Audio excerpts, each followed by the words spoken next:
this session before we proceed?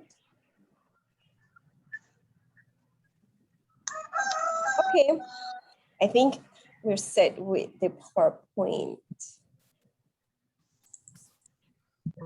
And I just need to fix my gallery here so that I can see all of you.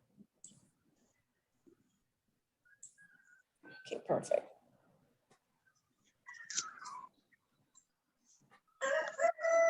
Okay, ladies, once more, welcome to the second day of module 2 for our digital literacy program, right? So before we start off, and it's already 2:06 p.m., I want to start off with a short activity, you know, just to kind of juggle our minds and prepare ourselves to start this session. Now, the activity is called What Made My Day in 15 Seconds. And in this case, it will be what my morning, right? What made my morning, because well, our day is not done yet. So we practically just have what made my morning in 15 seconds. So what I will do, I have my timer here. What this means, each one of us will have, or each one of you ladies will have 15 seconds to share with us what made your morning this morning, right? We're specifically talking about this morning. So once the 15 seconds is up, the next participant will share, okay? So instead of asking volunteers, I'll choose the participant based on the order you appear on my screen. Okay, so when I call your name, it's because you're the one that's appearing as the next participant on my screen. So with that said, the first one on my screen is Miss Patsy. So Miss Patsy, you have 15 seconds to tell us what made your morning this morning. So let me start. Can you unmute? Okay, you're unmute. Yeah, I'm unmuted. Okay, can you hear me? Okay. Yes. Good afternoon. So I went for a walk this morning, came back, got breakfast, did a load of washing, colored clothes, swept around a bit, dusted, and got some lunch. And here I am, sitting down, watching you all. Great. Thank you very much, Ms. Patsy. Okay. So now we have Miss Glenda May. You have 15 seconds. Can you, okay, great. So I'm starting the timer. Good afternoon, everyone. I started my morning by waking up, doing my devotion, getting myself ready for the day. I have my grandchildren that I take care of. So when they came in this morning, I said, okay, we'll do a little icebreaker. And we did a little icebreaker. We used words. And the words, I had them identify the word and use the word in a sentence. And that started my day. That gave me some energy. And here I am. It's a wonderful day.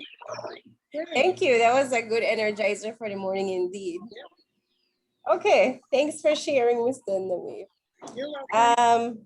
Miss Rotilia, can you hear me? Yes. Okay, go ahead. You have 15 seconds to tell us about your morning. This morning when I wake up, I thank God for the day that I have and for family. Then I go to see my chickens, my flowers, and then start to do my work so that I can time here. Okay, great. Thank you very much, Miss Rotilia. Okay, next on my screen is Miss Lorraine. Hey, Miss Lorraine. I woke up this morning, did a prayer, come into the kitchen, breakfast as usual, sat down a bit and read a little bit,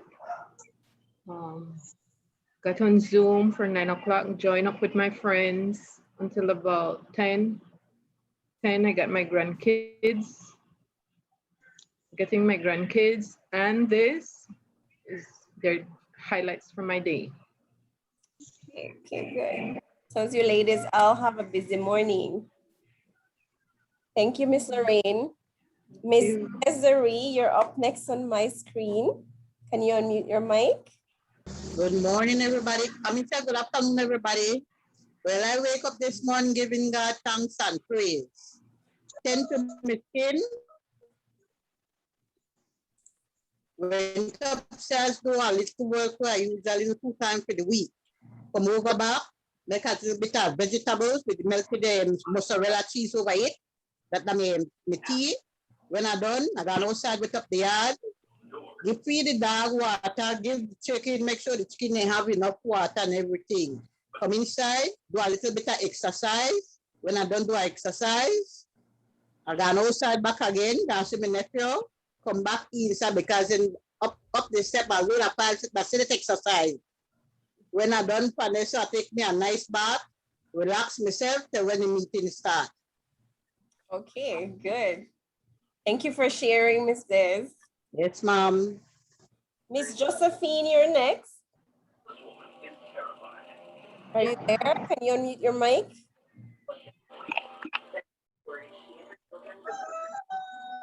Hello, everyone. Good afternoon. Good afternoon. I am Miss Josephine Terry. My day is a routine for past many years. I get up in the morning. I would do my prayers and start my cooking after praying. So I pray, I exercise, pray, cook. Then since I'm not going to work, I do gardening. So I would go water my plants. After that, I would see what is it that I need to clean for today. For right now, I am not doing any sweeping. I can't sweep, I can't mop. So these are some of the things that I miss, but yet still, I would look around to see if there is anything that I can pick up, and that's it. Okay, good. Thank you for sharing, Miss Josephine. You're welcome. Miss Lillian, you're up next.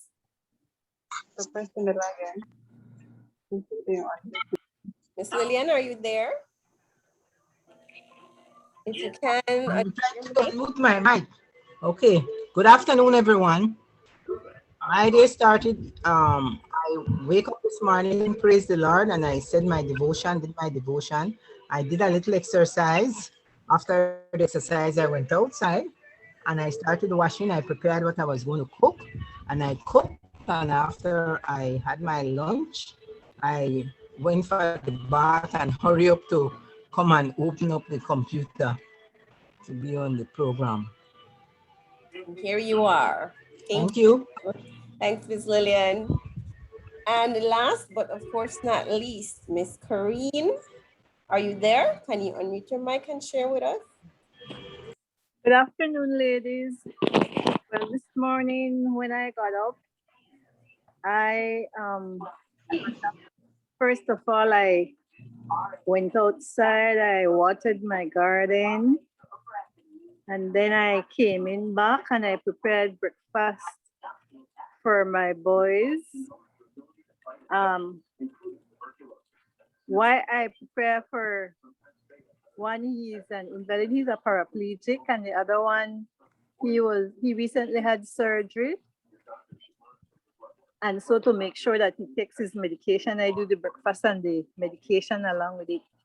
I do a devotion with my son, and then I come out and then I have my breakfast, then start to cook. But this morning I got an overseas call, and so I was late, so I'm still cooking. But before that, when the other one said he was ready to eat, I just made him some sandwiches and I helped him to clean up and do his dressing. And I will be running and looking after my pot here and there until I finish cooking. Okay, sounds familiar. I bet it's not just to me, but Thanks for sharing, Miss Corrine. I'm glad you still had some time to make it to the session this afternoon. Okay, and Miss Debbie, I noticed you made it. I made it, darling. Yes, great. So what we're doing is was just trying to share what we, about our morning, if there was something special that made your morning in 15 or so seconds. Can you do that? Okay, then make a go in the right now, mommy. Okay. I wake up from 3 o'clock this morning. Oh, it's quite early. Couldn't go back go sleep. So I said, well, I'm awake. Let me still thank God for I live to see the morning. Menopause, Relax. you know. No, girl, I'm the menopause. Then after that, I don't be up. I make I cook some food so I can work. So I cook some food and I can work and I thank God I just reach home. Okay. And my sister still feed me when I reach home. Okay, so you have a belly full right now. Oh yes, ma'am, I'm eating right now. That's true. So thank you, ladies, for sharing, for taking some time out to share about your day. You know, it's quite nice to get a little bit of insight into your daily routine, especially in the morning. And what it makes me feel more appreciative of the effort that you're making to still be a part of the program, right? Although you all have your things to do, your chores and your commitments, I appreciate that you take this one seriously as well. Okay, well, having you shared your morning, let's now proceed into the content for today. And what we're going to be looking at today is specifically online banking, okay? So we'll be looking at online banking today. What is online banking? I know this is not a new term for you ladies. You have heard about it. And in the event any of you have not been using online banking, I trust that, after today's session, you can be or might be interested in using online banking. Or if you have been using it, probably you will feel more confident about the online banking and that you have been doing something right so far, okay? So again, what is online banking? Basically, it is just accessing your bank account and carrying out financial transactions via a computer or through your phone or through a tablet, whatever device you use to access the internet, right? So again, it's practically almost the same thing that you do when you go to the bank, except from the comfort of your home or from the comfort of wherever it is that you are without having to go inside the bank to carry out your transactions. And some ways that we can describe online banking, and specifically talking about the Belize online banking, is that it's quick, pretty quick. It is quite efficient in that you can do a lot of different things online, and that is free, right? It's free in that you don't have to pay to get access to the online account from whichever bank you either bank or would be interested in banking from. So again, that is just a quick overview of what is online banking. What can I do via online banking, right? So I have an account. What does it do? What can it help me with? Well, first of all, again, remember, it's basically the same things that you can do when you are at your bank or whenever you visit your bank. You can check your account balance. In other words, how much money you have. You can check, of course, your account history. It will tell you what credits or debits you had, any ATM withdrawals, any payments you made, any payments you received. You can check all of that online. Of course, many online banking services give you the ability to pay your bills online. So most of these banks, if not all of them, allow you to pay these, especially these the common utility bills, right? With what is electricity bill, what is your water bill, what is if you have internet or cable. Most of these banks allow you to do that via their online service. You can also transfer money to other accounts, right? So maybe it's not a bill that you need to pay, but you need to send some money to a friend, you need to send money to a business for payment of service or for purchase of a product. You can do that via a transfer to the person's account, right? Again, you can do this online. And of course, you can check your bank statements and a history of your bank statements. It doesn't have to be just this current month's or last month's bank statement. You can also view that. You can also view your bank statements from previous months or previous years. There are other services that are provided online.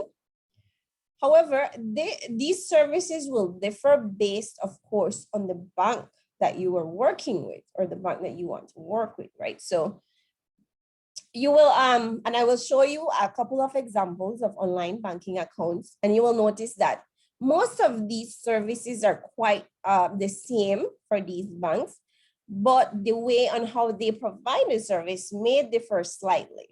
Not much difference, but they won't be the same because, of course, each bank operates differently.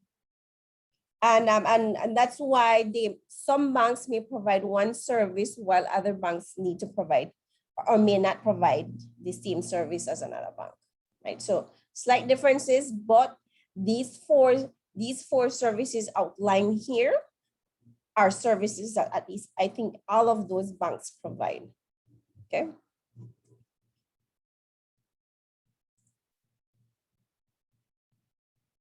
Of course, if we're talking about online banking, I mean, banking itself gives you that sense of importance that you have to ensure that your money or your account, your information itself is quite secure, right? So how secure is online banking? There's always that doubt of, if I am not secure online, what makes my money more secure than me? Well, first of all, the banks are expected to ensure online security because of the nature of the information or the nature of the service itself, right? It's financial services. Nobody plays with money and they don't want to play with your money either, right? So they have this consumers and even legal organizations place a high expectation on these banks to ensure that your money or your information are as secure as possible. So they invest in security services to ensure that these hackers cannot access your information easily, right? Again, it's not 100% secure, but they try to at least install some set of security mechanisms to ensure that it will not be easy for someone else to access your money without your knowledge. So how do they do this? They have quite some ways on how they ensure that your money is safe. The first one is, let me just pull this out here. Okay. The first one is the fact that as the consumer, you have to access your account through a website.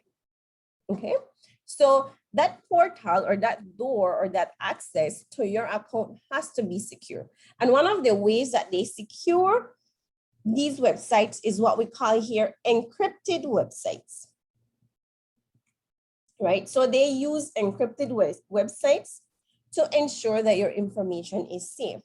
Encrypting a website is one way of ensuring that if you don't have access to see this information, you will not be able to see, right? So it uses like codes, like a puzzle, so that if you don't have, say for example, the password, if you don't have the code word to unencrypt this information, that means you don't have access to see it, right? So that's why they use encrypted websites. The other method they use, the other security method they use is what we call timed logouts, like timed logouts.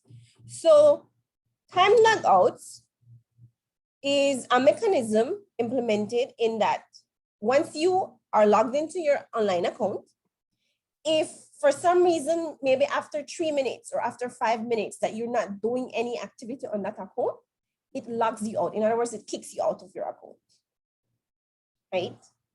It kicks you out of the account because the bank doesn't, or the internet doesn't really know if you are working on your account or if you went to the bathroom and you left it unattended, or if for some reason it's there unattended, and anybody could come by and access your account with your knowledge. So what it does is after a certain amount of inactivity, it logs you out for security reasons, so that if you want to access your account again, you just need to sign in or to log in with your information. Okay, so again, this is one more security mechanism that the bank implements to ensure security. And the other one is the use of different authentication processes. Okay, so they, like, when you visit the bank, at least they are able to see your face. And if they want to verify identity, they can just ask for an ID card, look at the picture and say, indeed, this person is who they say they are. So they have access to the account because the account is in that same name. It's easy to verify, right? Online, however, there's no way that the bank can confirm that you are the person wanting to access your account. So they have to try to use different authentication processes in that if it's indeed you, at least you need to pass all of these authentication tests, right? So some of the, a couple of the authentication processes would be, one, they will send you or they will give you what they call a banking token. So a banking token is a little token, like a little piece of equipment that gives you a PIN number every time you want to log into your account, right? So even though you enter your password, you also need to enter the PIN number that's reflected on your token. They also have secret questions, right? So they have secret questions that they ask you a question and you need to be able to provide the correct answer to that question. They also have, of course, passwords, right? They have passwords. They also have card readers, or they can also send an email verification, right? So they also have email verifications. So again, these are different methods that the bank needs to ensure that they apply these mechanisms to ensure that your information is as secure as possible. Okay, just give me one little moment because I was kicked out of my account here.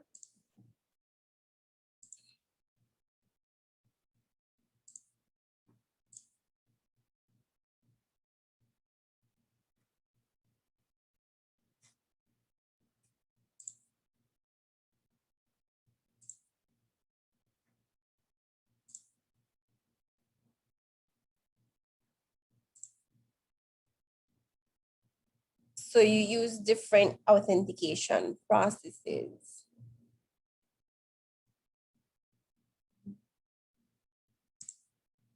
Okay. So,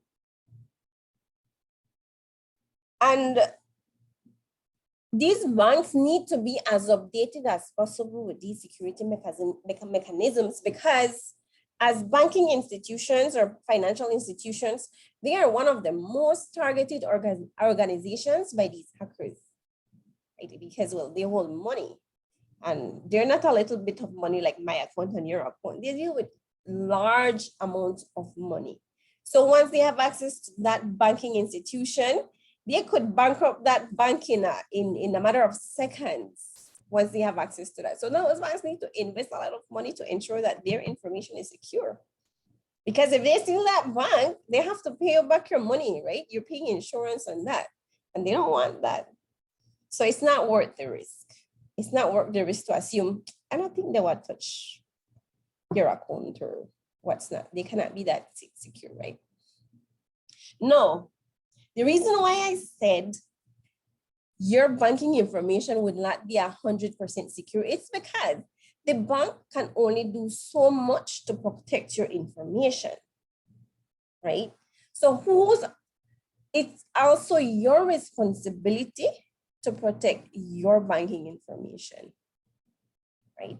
So it's like the bank gives you the key to the vault that's protecting your information. But if you go and give that key to anybody, then that's not on you, right? If something happens to your information.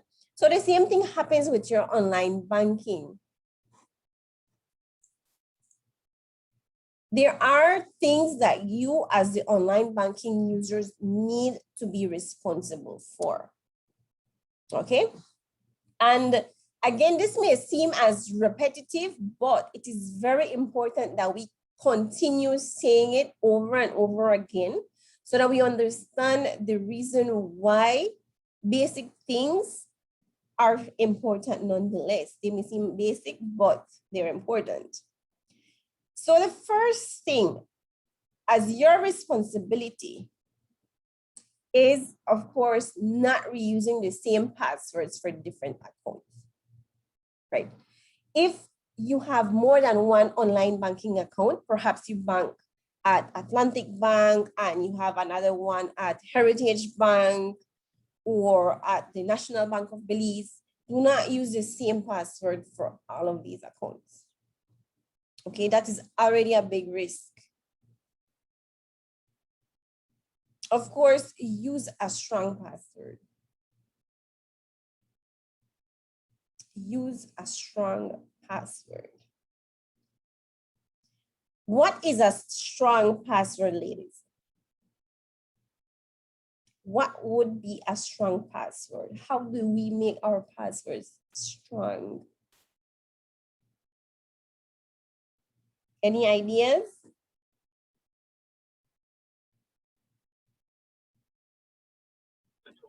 One of the ways is to use a password that has nothing to do with your date of birth or your children's date of birth, that other people might be able to guess, and they let the password be a combination of letters, numbers, and I think symbols. That's right. Yes, yes. It's like you're reading one of my password security presentations, Miss Corrine. But yes, indeed, strong passwords translate to, of course, not using any identifiable information as part of your password. And that includes, of course, not your name, no birth dates, no pet names, anything that can be guessable. And using a mix of numbers, letters, characters, right? So it's going to be quite difficult to guess. So yes, those are characteristics of a strong password. Thanks, Ms. Corrine, for that. It is also your responsibility to never share your full password or your PIN number. right? As long as that PIN number leaves your possession, then you have no control on who the other person will share it with or what's going to happen with that, right? So never share your full password or PIN number. Always log out of your online banking session, especially if you use a device that others have access to. Okay. Although, as I mentioned, these online banks have timed log out sessions where once you're not using it, it kicks you out automatically. However, that's a span of 3 to 5 minutes, right? So if you're done using your account and you don't log out, whoever has access to this other device or your other computer has 3 to 5 minutes to do anything they want on that account before they're kicked out, right? So ensure that you log out of your banking sessions when you're done doing your transactions or viewing your account, whatever it is that you were doing online.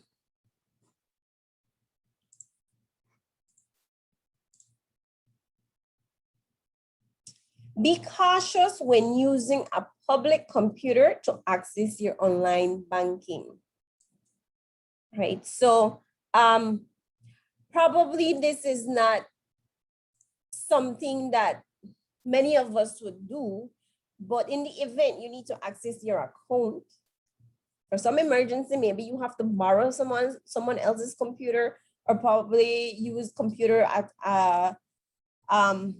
what they call these internet cafes or the library if they have a computer. If you need to access your online bank account, just be cautious, be careful that you don't leave any personal information saved on the computer and that you log out of those computers.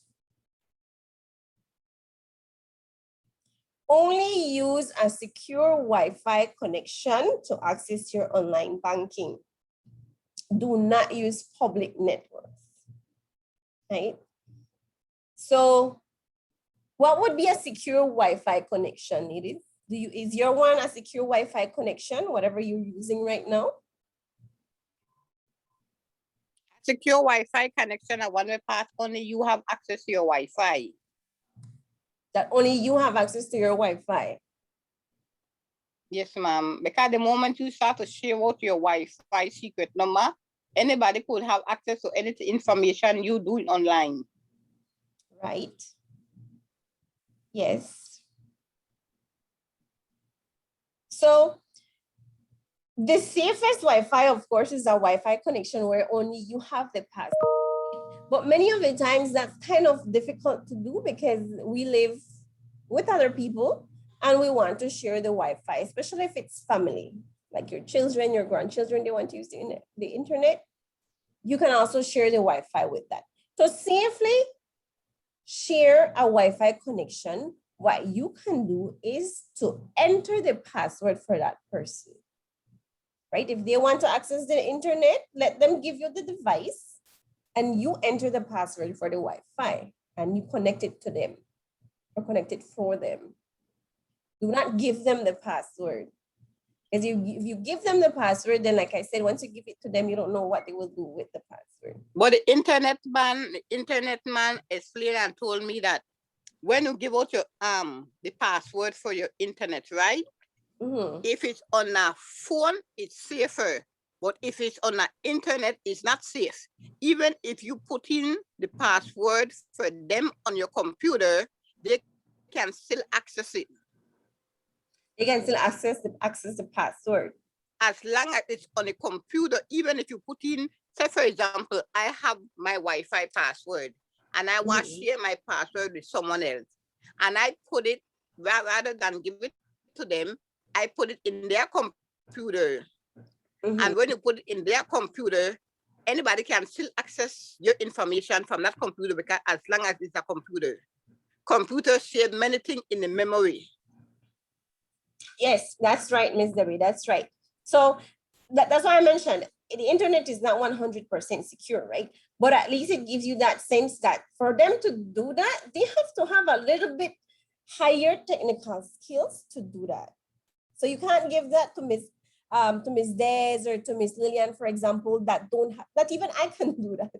And that's because I train in IT, right? So these are more defined technical skills for them to do that, right? So even if that's a possibility, that's okay. Because like I said, the only 100% secure network that you can see is if only you have access to it. And that's quite difficult. But it's good to be informed. So yes, that is possible. And even through the phone, that's possible, right? And it might be a little bit more difficult, but it is still possible. Important though, do not use public networks. What would be the public networks? What would be examples of public networks? Public network that like internet cafe. The internet cafe. The one you go to when you go to work, you use your work internet. That is unsafe. Okay. Okay. You go to someone's house, you use their internet. That is a public because it's not only you, it's everybody else. Okay. Okay. You have a point, right? As long as the internet is not yours, of course, you're using someone else's internet. The worst ones you could use though are those that are free Wi-Fi or free internet. Those that if you go, you know, like how some parks have free Wi-Fi access. Yeah. Those are the worst Wi-Fi connections. Those are the most unsecure internet connections that you can use, right? Because there's no security there. Just the same way you could access that Wi-Fi, a hacker could access that Wi-Fi and use their highly technical skills, hacking skills, to get your information, right? So the same applies if you've ever traveled. If you go to the airport and you get access to free Wi-Fi, those are unsecure connections.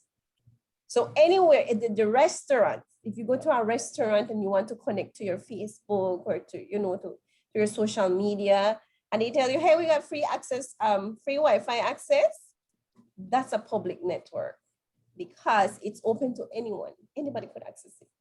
And even though when you go to a hotel too, when you go to a hotel or you have conference at a hotel, they will have free Wi-Fi. Those are dangerous. Those exactly, yes, Ms. Debs, those are the most dangerous Wi-Fi connections. So use it probably to do search, to use Google Maps if you want, to play a little game, but be careful when you're accessing personal information over these Wi-Fi connections, especially your banking account, right? Especially your banking account, because anybody could come in and tell you, my Wi-Fi connection is free, you can use it, but you don't know what all settings they have set up there to save your information and to kidnap information, but something like that, right?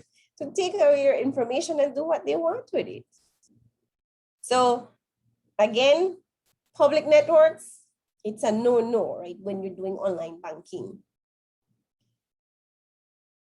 Check your balances and transactions regularly, okay? We're talking about online banking. The internet and IT in general it's machines, it's computers. So errors can happen, mistakes can happen.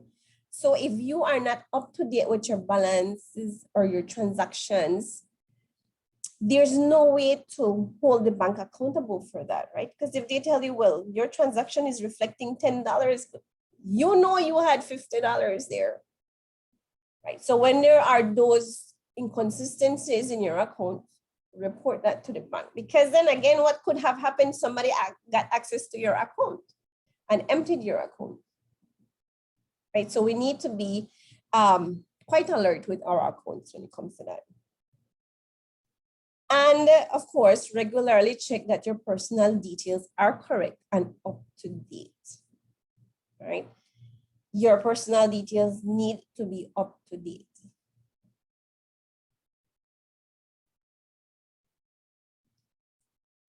So again, these are just some of your responsibilities as online banking users. So it's not just the bank's responsibility, but also ours, because it is our information, our money, right?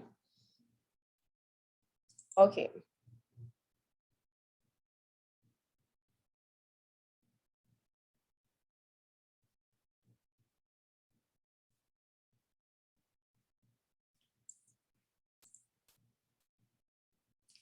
So setting up your online banking. Yes, Miss Patsy, you have a question? Yeah, just can you go back one?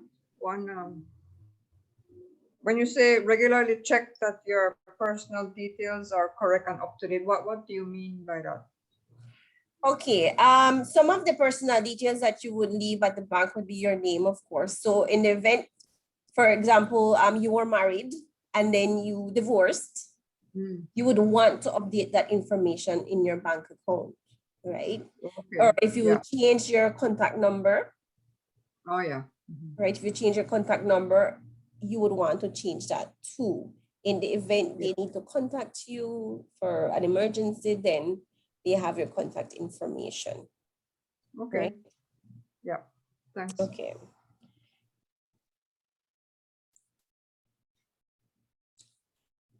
Okay, ladies, before I proceed to the setting up of online banking, let's get up and take a 2-minute break. You can walk, drink some water, do anything you want for 2 minutes, right? So take your break and we'll be back here in 2 minutes.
Okay, ladies. So we're back to setting up our online banking. Okay. So the setting up of your online banking, it's a one-time thing, of course, as long as we don't close our account and then reopen it. And the process for setting up online banking might be different for different banks, but most of these steps would be similar throughout these the banks that we have within Belize. So you must register online via the bank's website, right? And some banks will ask you to visit the bank first. So you might have to go to the bank and tell them, I'm interested in online banking. I want to access my bank account online. What do I need, right? And they will tell you more or less the steps or the process and the information that you will need for whenever you create your online bank account. Some of the steps may include entering your personal details, right? So you need to register. You know, when we register, we need to enter our names, probably date of birth, contact information, and probably an email address, more than likely, right? So we enter our personal details. And the bank, first of all, needs to arrange a contact or a way to verify that you are indeed the account holder. Right, so again, this is setting up the online bank account, and this is just a one-time thing. So they need to verify that the person registering is indeed the account holder. So depending on the bank, they will either give you an activation code the first time, and that will be their way of verifying the account holder, right? So once they verify or you have started your account or your registration online, it is important, of course, to either set up your username or to receive a username, right? Again, it depends on the bank. Some banks would ask you to create your own username, while some banks will give you a username. And of course, your password, right? So for the password, this one, you have to create it. At no point in time will the bank ever give you a password. The only thing they can give you is what we call a temporary password, right? A temporary password or a one-time password that for you to activate your account, you enter that temporary password, and as soon as you enter it, it will ask you to create your one. Right? So the bank will never have your password. And of course, at that point, you will know if you need a security device that will assist you in logging in. Okay, so a security device would be either one of those banking tokens, or it could be an application or an app that you would use on your phone to assist you in logging in, or that could serve as another way of authentication. So again, each bank will have a slightly different process.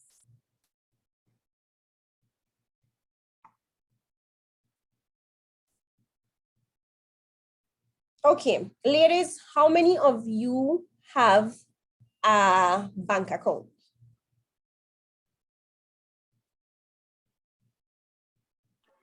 Miss Patsy, Miss Miss Lorraine, Miss Karine, Miss Lillian. Miss Lillian. Miss Terry. Miss Terry, you have, okay. Miss Des, Miss Debs, you ladies have a bank account? Yes, ma'am.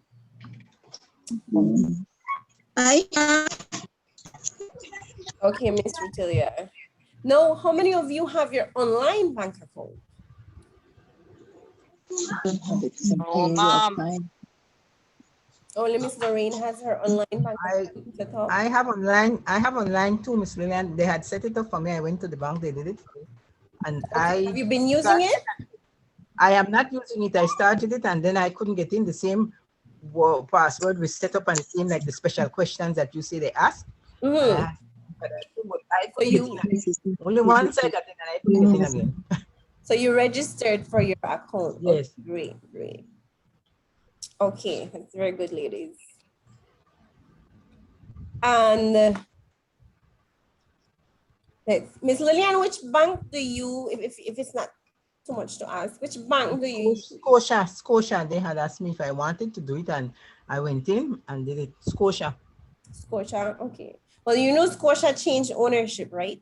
Yes, I know they send me. They are no longer Scotia, they're Elite Bank International, I think, if I'm not mistaken. Yeah. Miss Lorraine, which bank do you bank with? HRCU. Okay. That's the credit union. Great.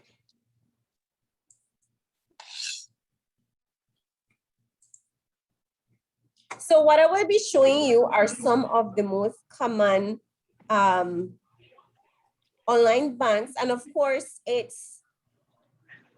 and you know, this is one of the things that I found out because I knew I was going to do this this session with you ladies, and I reached out to the banks asking them, what do you have for your customers to help them log into their online banking? And I think most of them said, well, we really don't have anything, you know, like to help guide them. And I told them, you know, a lot of your customers are above 60 years old. Do you have anything, any resources that we could use to help and you know, share with them? They don't have that. They don't have that. So it brings back to the forefront the idea that, you know, they all have this thought that you all don't use online banking, and we need to change that, right? So I was able to get a few, and if I didn't get, I created some. So hopefully this can help you work along or give you a little bit more confidence of how online banking operates, right? So the first one I want to show you is, of course, Atlantic Bank, right? So for Atlantic Bank online banking. And the reason why I want to walk you through these is because I just want you to get an idea. And as I mentioned, these banks will all have different processes. Your website will look differently, but the process should be the same, or the kind of information that they will ask you should be the same. So the first one here is Atlantic Bank Online. And for them, you have to visit their bank's website or the online site to access the online service, right? So here, what I did, I basically just went to the search engine. Notice I am using the Google search engine here, and I entered Atlantic Bank Online. And in the results, I was given as the most top result, the website for Atlantic Bank Limited, right? So here they give you quick links to different parts of its website. So here you can go directly to Atlantic Online, right? So if you click Atlantic Online, it takes you directly to Atlantic Online, or you can go to personal login. My little arrow there is in the wrong place. It should have been here where it says personal login, right? You can click there and it takes you directly to the login page.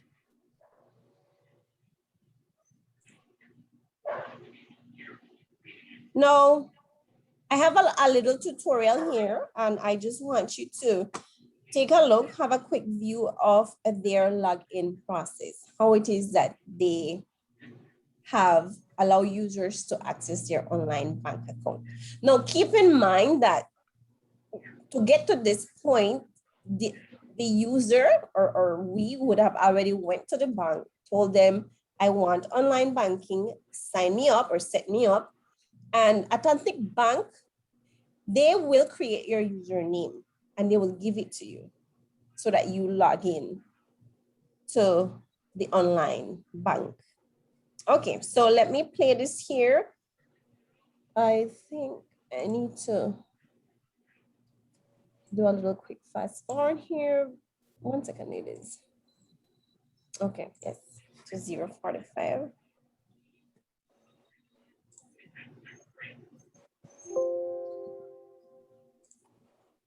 Welcome to Atlantic Online Personal Login Tutorial page.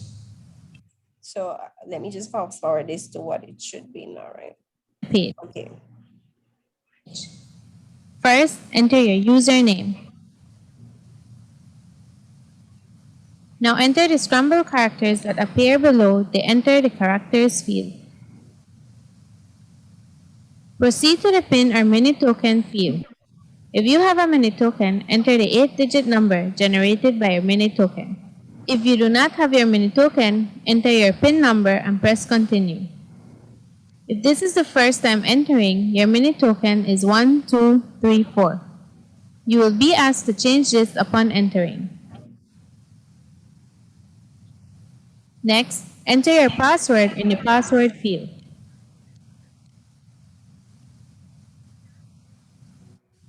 The personal phrase and image, or PPI, is our way of authenticating our website to you. We will ask you to select an image and a phrase. Each time you log in, we will show them to you. When you see your specific PPI, you instantly know you are at the right website. You should never enter your password if you do not see your correct PPI. If this is your first time logging in, it will show as image not defined. Upon first logging in, you will be asked to choose your PPI. After you have entered your password and verified your PPI, click on Login. You are now logged in to Atlantic Online. Thank you for choosing Atlantic Online Banking Services. Okay, ladies, so that is what Atlantic Bank has as a guide for its users to log in to its online banking. And what it does is when you go to the home page, it gives you some guide, like a guideline below on how to go about entering it, right? And this is especially for first-time users. Once you become a regular user, then it becomes second habit. Yeah, it becomes like a habit of, and you already know how to log in, right? So dissecting the online homepage or the login page, sorry, for Atlantic Online, you will notice here again, it asks you for your username, right? So that's one way of identifying account holder, okay? So when it comes to online banking, the bank is not necessarily verifying ownership of the account. It is verifying access to the account, right? Now, these are two different things. Ownership means Delcy owns that account, right? Access means Delcy gave access or gave the information to her husband and her husband can access the account, right? So my husband is probably not the account holder, but I gave him the information so he has access to it. Atlantic Bank has nothing to do on whether he's the owner or not. As long as he could access it, that's okay. So again, Atlantic only verifies access, not ownership, right? So again, you enter the username and down here is where you will enter the PIN number or the number displayed on your mini token. And if we look on the right-hand side of the screen, this is an example of a mini token. There's a little device there that you press this button here every time you're going to log in. You press that button and it gives you a new PIN number, right? So the PIN number will never be the same. Every time you press that button, it refreshes the PIN number and it gives you. So it's not something that you can memorize. Okay, okay. It's not something that you can memorize. So anybody that wants access to your Atlantic Online has to have that PIN mini token. Okay. And if you, let's say for example, you lose your mini token, they also have to have access to not only your username, but they also need your password. Right? So for someone to really get access to your Atlantic Online, they need to have all these 3 pieces of information from you. So it's kind of hard for someone to just guess your information and to get access to your account, right? So again, these are security measures. So they need to have your username, they need to have your token, and they also need to have your password. Unless you give it to them.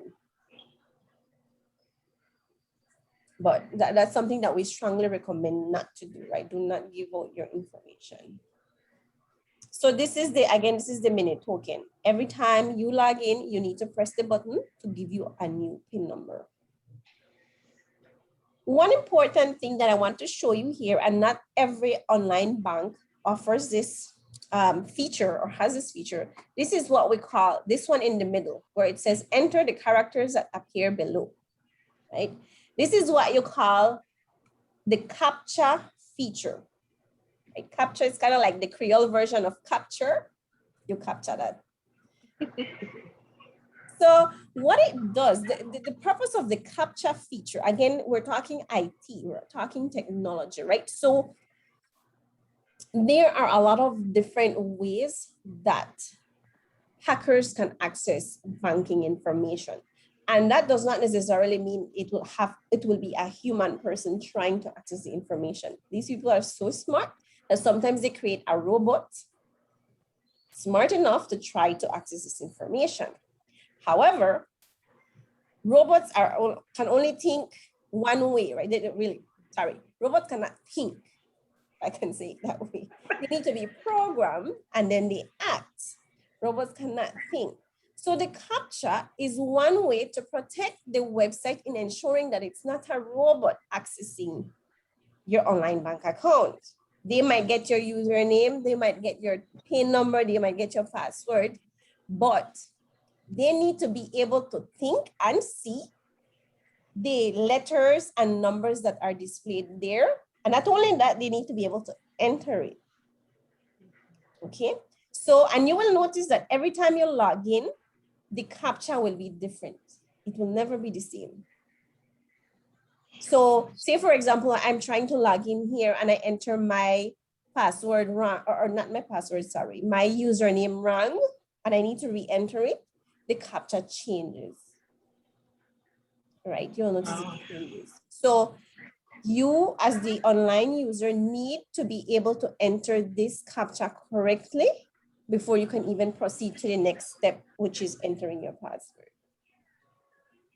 Okay, again, security mechanisms, ladies. It's just about security. Sometimes we might think it's such an inconvenience that I have to enter all of these things and remember all of these things, but we need to prioritize security over convenience, right? I mean, comparing the inconvenience of having to go to the bank and waiting online and probably telling you you don't have the information we need, come back another time. I think it's okay for us to go through a little bit of inconvenience to ensure security and of course efficiency, right? So this is the first phase where we enter username, CAPTCHA, and the PIN number that we get from the mini token, right? So once we enter all of this and we pass through this first step of verification, we go through the second step of verification, right? And that is now entering the password, okay? So here is where we enter our password. So for Atlantic Bank, I believe that you create your own password, right? Whenever you're creating your account or when you go to the customer service, they ask you to create your account, sorry, your password. And Atlantic Bank, they seem to have another or a second security mechanism against robot attacks, right? And that is what they call, what they have here displayed. If you can see, it says personalized phrase and image. right? So this is something that the user creates when they are registering their account online. They ask you to create a personalized phrase and image, something that I guess is easy for you to remember. And what this does is it helps Atlantic to verify that you are indeed the user. Like the video mentioned, when I am logging in, I'm about to enter my password, but I realized that maybe my image was not this one. The image that I chose was probably, I don't know, a rabbit, right? And the phrase should have been rabbit. So that means there's something wrong. This is not my PPI. This is not my phrase. This is not my image. So what I need to do is I need to contact my bank, right? So again, these are different methods to ensure it's two-way, right? I am ensuring that I am in the right place. And at the same time, the bank is ensuring that whoever is trying to access the account has the authority to access the account, right? So again, this is logging in. This is the first thing that we need to do. The bank has to verify access. And once you meet all of these requirements and we enter all of the correct information, then it gives us access to, of course, what we needed, which is the information itself. And on the homepage, you will see that it has, of course, the ability for you to view your accounts. You can also make the payments, as we were looking at the different activities that we can do online, right? So you can view your accounts, you can make payments, you can transfer money to other accounts or to other individuals. So this is more or less the overview of what Atlantic Online is. And based on what it is that you want to do, this is how you will navigate the site. Let me see what I have here next for you, ladies. Okay.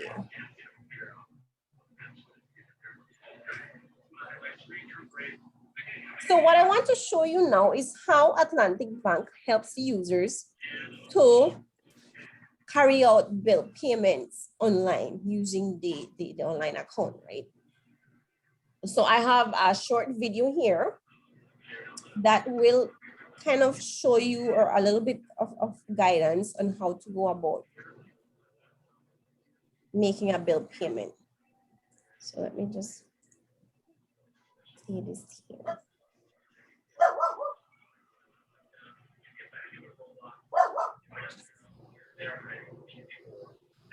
So first of all, here you need to, of course, to the payments tab, which is up here.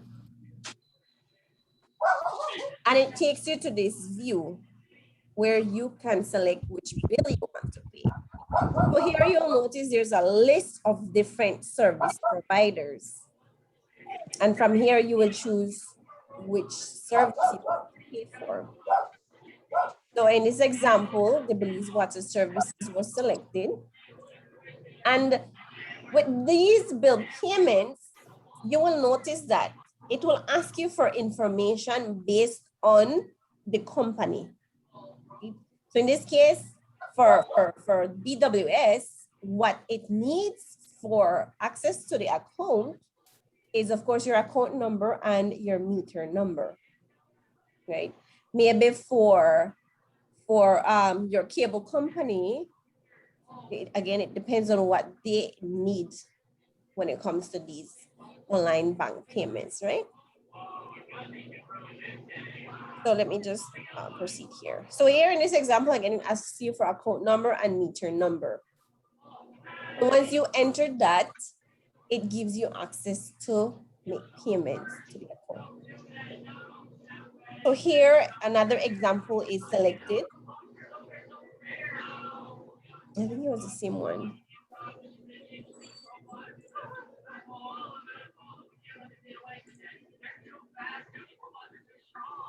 Yeah, example is selected here. just again to see what other information is being requested.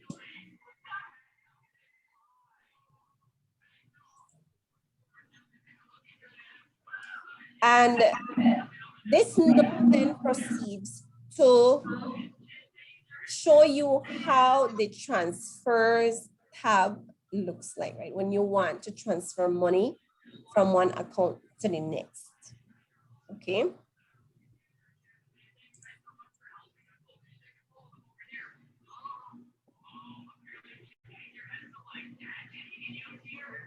So this one that it is displaying here on the video would be other bank transfer. Like if you want to transfer money to someone else but does not bank with Atlantic Bank, right? So they also provide that service. It's not just limited to their bank.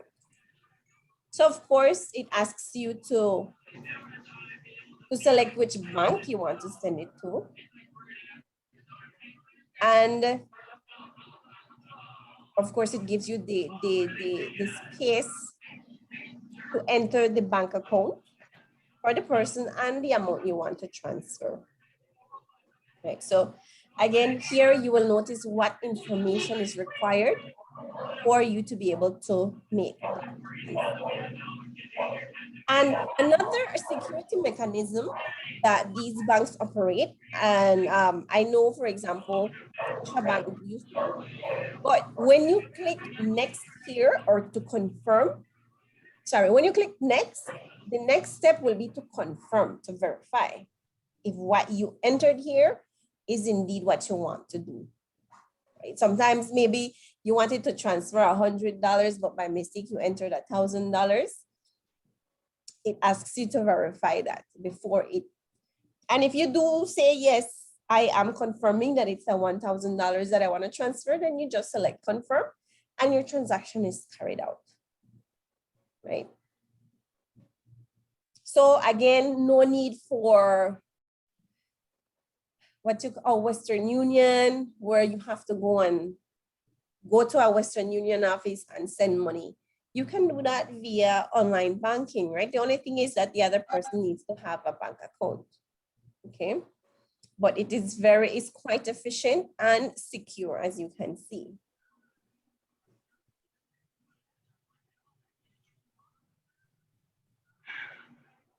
Okay, any questions, ladies, so far about this online banking? Yes, I have a question. Yes, go ahead, Ms. Corinne. Suppose the person that you want to transfer money to is not living in Belize country. Can that still work? Not through this online banking.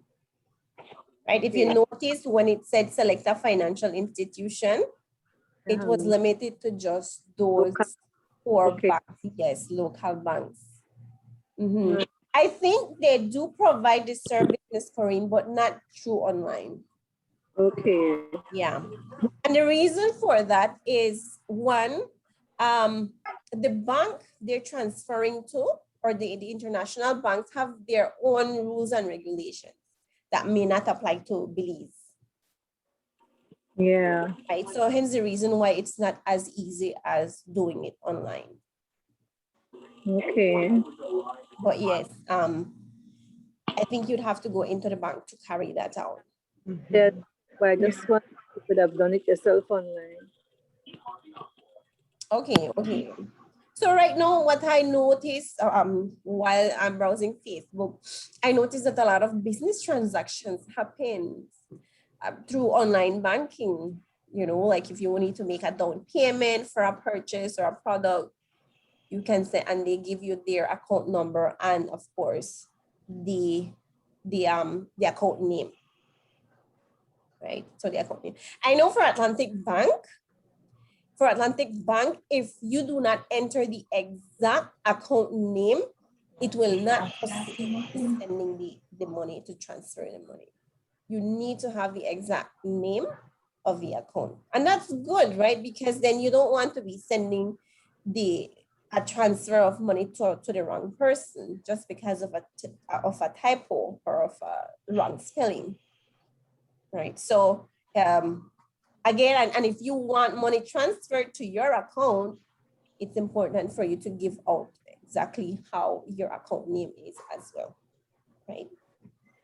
And you'll notice that you giving your account number and your account name does not mean you're giving them access to your online account, right? Your username is different from your account number.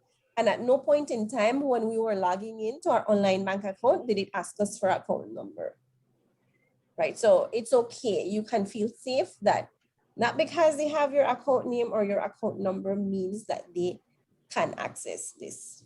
If they want to use it to deposit money to you, fine, let them have it, right? It doesn't matter. Anybody could use it to deposit money into your account, but they cannot withdraw. They cannot make transactions either. So that is the beauty of these banks having that expectation that they need to be secure, right? Any other questions, ladies, before I move into the second example? Sorry, I have another question. I saw a commercial on TV once where the person wanted to deposit a check and they just took a picture of the check and sent it to the bank, and that check was deposited. I'm not sure how that really works, and I was wondering if how that works, one, and two, if they have that in Belize. Okay, I do not believe Belize has that service, right? If they do, they probably started that service after the pandemic when they wanted to minimize the amount of times that you needed, or they minimize the reasons for you to visit the bank. The only thing is that for check deposits, remember, when someone is depositing to an account, there's nothing wrong with that. It's not like they're stealing from you, right? Like I said, anybody could deposit to your account. So it's not on the bank's responsibility if you deposit to the wrong account. It's on yours. The bank's responsibility is to ensure that nobody takes out your money or messes with your bank account. If anybody wants to deposit to your account, the bank has nothing to do with that. It's up to the person. So depositing a check, all they need is the account name and the account number, and the check will more than likely have that. So if you take a picture of that, the bank can easily deposit that to the name and the account number. What a person cannot do is they cannot cash a check just through a picture. They need to present the check to the bank, right? Because anybody could have found that check, but they need to verify that you are the appropriate holder of the check. So I don't think Belize has that service. I was wondering because I was thinking that it would be an easy way for somebody to forge a check and then you would lose money out of your account. For them to forge a check, yes. Yes. Yes, that's right. I was wondering how does it really work? Yeah, because and this was long. I saw this commercial long before Corona, years ago. Okay. Yes, there are other banks or international banks in, for example, the US or those first world countries. They have additional security methods. So they have policies already implemented that can help customers protect themselves against that. But we don't have that as yet.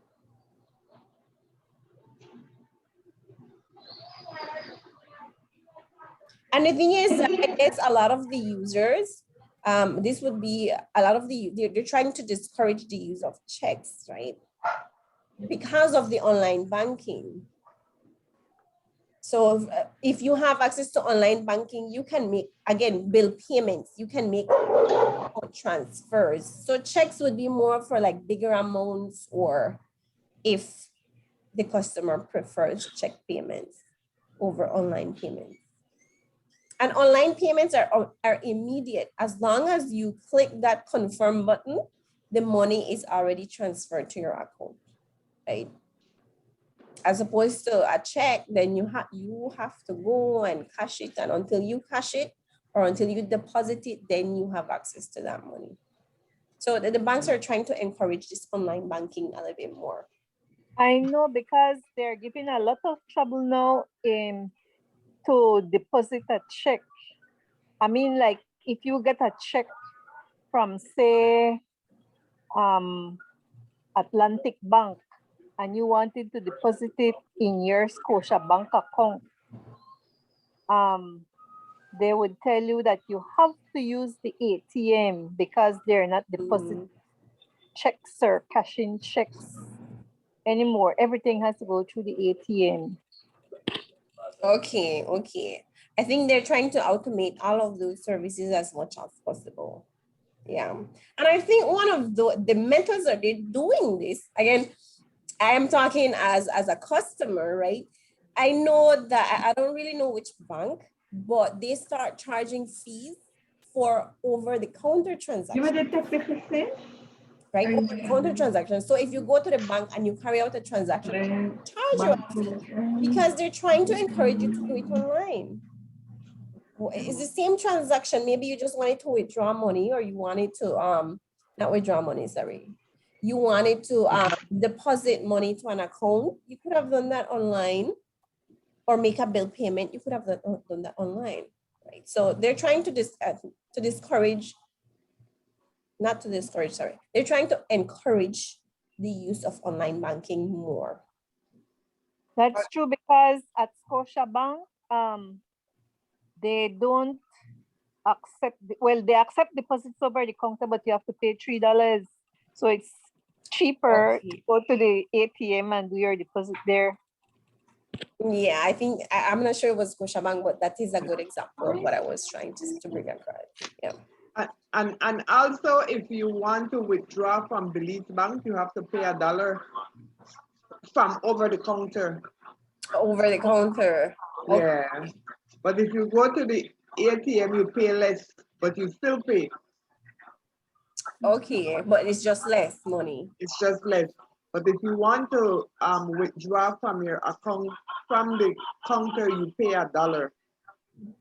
Okay. See, so again, I think most of these banks are doing the same thing, right? Okay, ladies, thank you for sharing that.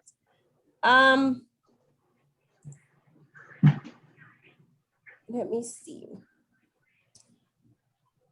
Okay. The next example that I want to show you here is Belize Bank online banking, but we're almost at the end of our 1 hour, 30-minute session. So what I will do is I will leave that for tomorrow, right before I don't want to begin it and then stop in the middle of it or right in the introduction. So we will look at Belize Bank online banking tomorrow. And I also have one more example. I think it was Scotiabank that I was able to get access to. And again, the idea is just to show you the differences of how these banks operate. And you can see that their operations are similar. It's just the view is a little bit different and the processes will be a little bit different, right? Okay. So that's what we will look into tomorrow. And as well, I want to share with you some additional security tips when it comes to working, especially over the social media, how you can protect your identity, right? And what I will share with you are what you can look into to ensure that at least that information, at least your personal information is protected, right? Because we spend a lot of time on the internet. We use social media, even if it's not Facebook, right? WhatsApp is considered a social media. So once we're there, we want to be as safe as possible, right? So that is what we're going to be looking at more or less tomorrow. And tomorrow is going to be the last session, okay? I also wanted to find, will you be teaching us how to shop online using our credit card? Yes. Well, I was going to touch on it, but now that you bring it across, and how many of you have a credit card? I do. Let's see, Miss Linda, Miss Corrine. Okay. Lillian, I do. Miss Lillian, you also have a credit card. Yes. Then again, what I will do is maybe I will focus more on that than on the tips. Because with the tips, then I can just share that with you on a separate document, for example, right?